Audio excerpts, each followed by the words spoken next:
boxing news.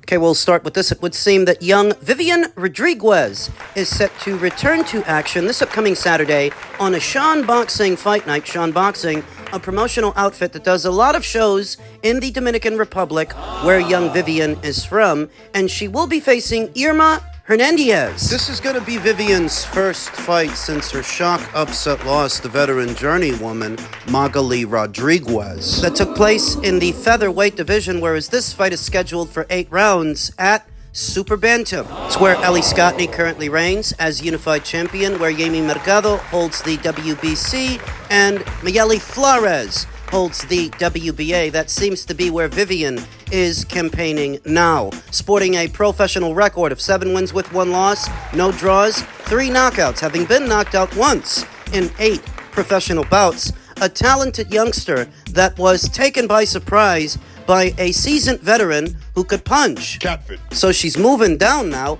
and it's not dissimilar from what Skye Nicholson is doing. She's coming off a loss at featherweight too, and she made a decision to move down to Super Bantam, just like Vivien, who will be facing Martha Irene Hernandez, who sports a professional record of 5 wins with 2 losses, no draws, 2 knockouts, having never been knocked out in 7 professional bouts. Another Mexican fighter. Just like Vivien Rodriguez was a Mexican fighter, perhaps Vivien will have better luck this time, as Martha is coming off a win over Alondra De Los Santos back in October of last year, where Vivien is coming off the loss to Magali in December. She was stopped in the 9th round of a contest scheduled for 10. Took a hard shot and could not recover, leaving the door open for Magali to pour it on and force a stoppage. You learn more from a loss than you do from a win. That's what some people say. Now, Vivien is a long-distance fighter, a long-range fighter. She's got good dimensions for a featherweight, let alone for a super bantamweight, and most of the time exhibits good range control. Though I guess she doesn't take the best punch, which might explain why she is a long-range fighter. And in a very general sense, maybe that's what makes long-range fighters long-range fighters. But they can't take a punch? In a manner of speaking, I think so. I think it's something internal. An internal rhythm, like a circadian rhythm, that makes a fighter lean in a certain direction towards a certain style of fighting. To be a pressure fighter, you have to be comfortable fighting within the line of fire, inside the kill box. So to be a long-range fighter, it would then have to be the opposite. And Vivien is, for the most part, a long-range fighter. A halfway decent one, but she needs to do a better job of keeping those hands at home and managing the distance so she don't get hit with hard shots like she got hit with in the Vivien Rodriguez fight. 6 months out from that fight, on the bounce and at a new weight,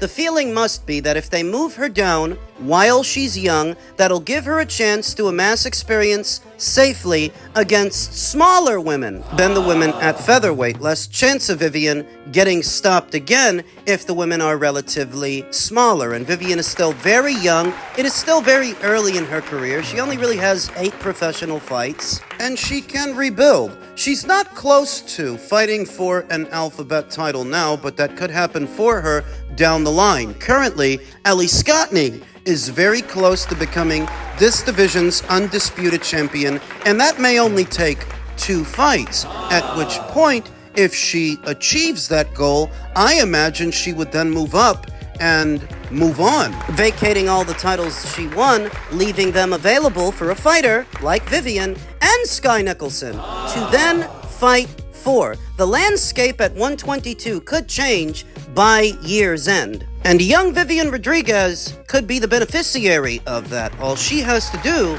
is make it past Martha Hernandez, get back in the winner's bracket, and rebuild. Can she do it? We'll find out on Saturday. Also set to return to action this weekend, former champion Deontay Wilder, who says, boxing is a survival business, not a sport. And he feels he was hard done by the business. He says, I don't feel, I know it. Wilder told Boxing Scene when asked whether boxing has served him badly. But at the end of the day, the business is not a sport.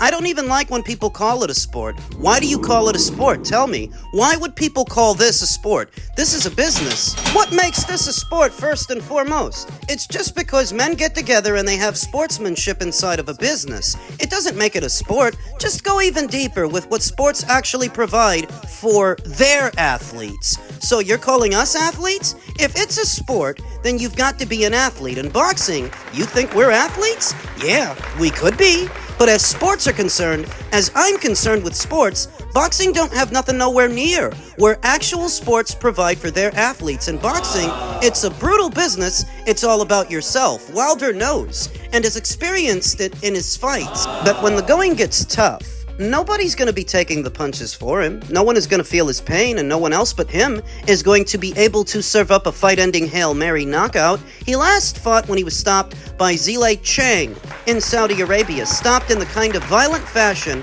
in which he was used to taking others out. The tables have turned. Although it's a team effort, it's an individual consequence that you may face once you step in the ring, Wilder explained. If you get your head bashed in, as far as you being my coach, do you think you're gonna feel that? If I get tired and this man, his opponent, isn't tired, he's still coming, do y'all get to feel that? If I'm tired and I need water and I'm thirsty, and then my mouth is dry, and we've still got 2 minutes left, can you feel that? It's a team effort. So when you go back to your corner, the man that felt every little thing that has to be, whether it is in the first round or whether it's in the 11th round or it's in the final round, ain't nobody feeling nothing.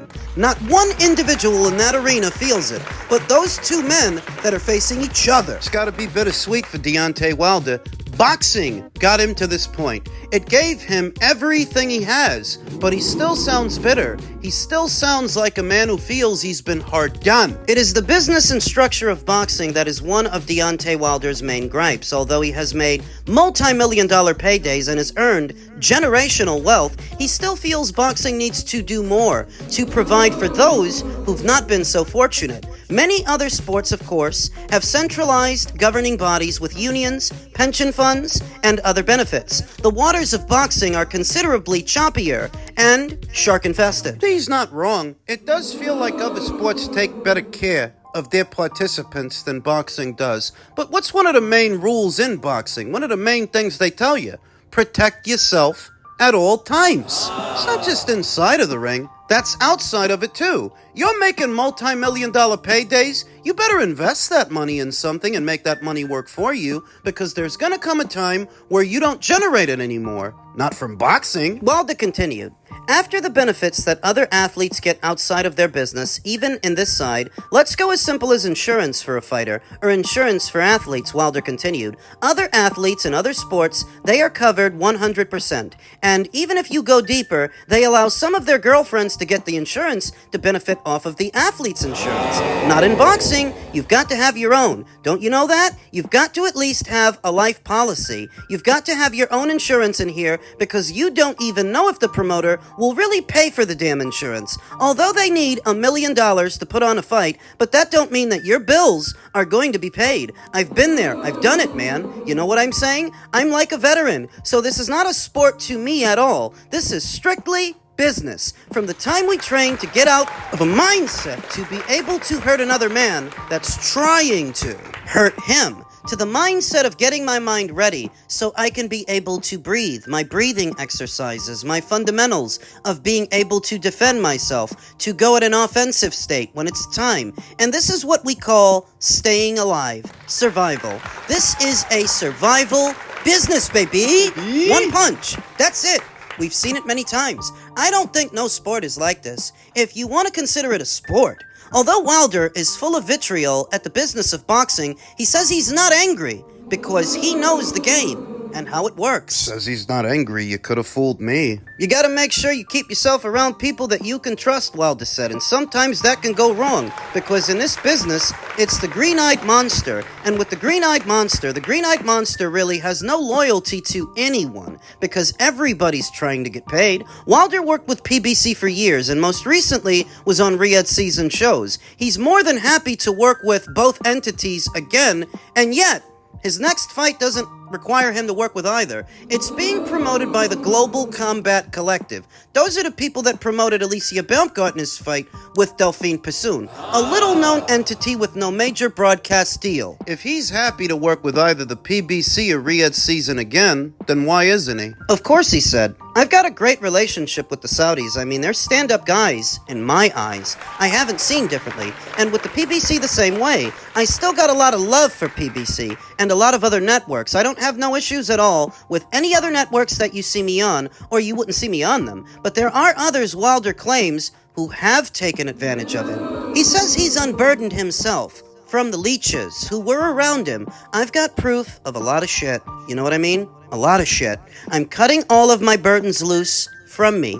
All the leeches, all the ones that thought they loved me, but in the end, at the same time, under my nose, were stealing from me, lying to me when I'm giving you my heart. I'm risking my life to provide. What else do you want? Now, like I say, I'm selfish. Wilder has plenty to prove all over again. There are many who are writing him off after the losses to Joseph Parquier and Zile Chang, and there are plenty who contend that neither he nor Fury have been the same after their third meeting. Wilder believes he has a lot left to give. We know that Wilder split from his longtime girlfriend, I think her name is Telly Swift, and some of this might be aimed at her, but not the business of boxing stuff, not that stuff. Who could Wilder be talking about? Now, he says he ain't got no problem with the PBC, but at the same time he says he's unburdened himself from the leeches that were around him, and his vitriol is mostly about the business of boxing. So to that effect, I don't think he's talking about Telly. I don't think he's talking about his ex-girlfriend. Sounds like he's talking about a member of his team, or a former member of his team. I risk my life for y'all's entertainment. So when it comes to Deontay Wilder, I keep it real, he added. I tell it how it is. And some people may, like I've said many times, some people may take my truth as an excuse. That's how you receive it. I'm only giving you the truth. And the terminology says the truth has set you free. Then as a man that's telling the truth, I am free. I sleep good at night. I don't have nothing to be worried about. I don't have no worries. I don't have to keep up with no lies because I don't tell them. It takes more time to keep up with it and refresh it. Many guys know that in this business, yeah, they've always got to lie. It's the concept of the business, to lie, fake it, and make it, so people can get knocked off about what's really going on or how a person is really feeling. But I don't have to. I don't have to do that. I'm a real man. I keep it real as possible with people. Everything I've stated has been true. What do you think he's talking about? Well, whoever's missing from his corner will tell the story. We know who's handled Wilder's career in the past. Al Heyman, Shelley Finkel, his manager, JD's his longtime trainer and manager. Al Heyman's not in the picture. I'm not sure that Shelley Finkel is. I'm not sure that JD's is either. He talks about being stolen from. He talks about being taken advantage of. He carries on about the business of boxing and how he was hard done by it. Sort of. I believe the advice that Wilder got at the height of his popularity and the height of his career was not given to him with his best interests in mind. He was instructed to reject offer after offer after offer from Matchroom, from Eddie Hearn. He rejected a $100 million offer from DAZN so that he could keep pursuing Tyson Fury and live inside of that bubble. All of that was based on the advice he was being given. Now, he is still responsible for being the one that took it, but that advice was not given to him with his best interests in mind so much as the best interests of the brand, the PBC brand, to keep all the talent in-house, in situations that they govern, they control. To that effect, Wilder got the short end of the stick because he took that advice. Those Tyson Fury fights were his undoing, but he never had to be in those fights. They put him in those fights. Where do you think that idea came from? Didn't happen on its own. So while there is something true to what Deontay Wilder is suggesting about the business of boxing and the snakes within it, you're the one that kept him around you. You let your ego get the best of you, which left the door open for them to take advantage. More examples of what Deontay Wilder is saying, how boxing is not a sport. It's just a business, strictly business. WBC President Mauricio Suleiman recently stated, if Tyson Fury decides to come back back to boxing, he always has a door open with the World Boxing Council. He will always be number one, so absolutely, we will give him a world title shot if he returns, because he is the top of the top. No other sport operates like this. You're not automatically entered into the Super Bowl. The World Series of the NBA playoffs, because the president of some organization likes you. You have to earn your way there every single time. Not in boxing. Why is Mauricio on Fury's dick? The WBC interim champion, the contender most in line to fight for the title, is Germany's own Agit Kabayel, the newfound bogeyman of the heavyweight division, the Dark Horse. Would the World Boxing Council force Tyson Fury to knock him off his pivot to get a crack at the apple? I say no. I say they would leave Agit Kabayel in limbo and fast-track Fury to the title if they could. How do I know? Manny Pacquiao. Manny Pacquiao is in his mid-40s. He's coming off a loss. Hasn't fought in 4 years, and they're still sanctioning his fight. They're still okay with Manny, under these circumstances, fighting for their title. Are they making him earn it? No. They wouldn't make Fury earn it either. If Fury really wanted to fight for the WBC title, as soon as it becomes available, if he wanted to, they would spread their asshole. That's the kind of stuff that Deontay Wilder gets it from. That boxing really isn't a sport. It doesn't operate like it's a sport. It's strictly a business. Pretending to be a sport. And the caveat is that while it may not be a sport to the people within it, they still have to present it as such to the consumer, to the customers. There's got to be some kind of hierarchy, some kind of structure. Otherwise, what the hell is it? What the hell are we watching? The chicanery within the sport of boxing has a direct correlation with the sport's decline in the American boxing scene, because it would seem that the Americans, more than anyone, have forgotten what draws people to boxing in the first place. Competition, competitiveness, sport. Do you understand that Rolly Romero could see himself crowned a 2-weight world champion? Chicanery got him his belt at 140, and even more of it may get him a belt at 147. Because the WBA is still mass producing an assembly line of belts, and there just so happened to be one on the line in his fight with Ryan Garcia. Now that Boots is moving up, he may get elevated. But is this good for boxing? What does this do for the sport's image? That Rolly Romero, of all people, may be elevated to champion and in effect become a 2-weight world champion when everybody knows he's crap. Everybody knows he sucks. Made possible to him by way of the WBA, and when it comes to Tyson Fury via the WBC, you see what they're saying. They're in a hurry.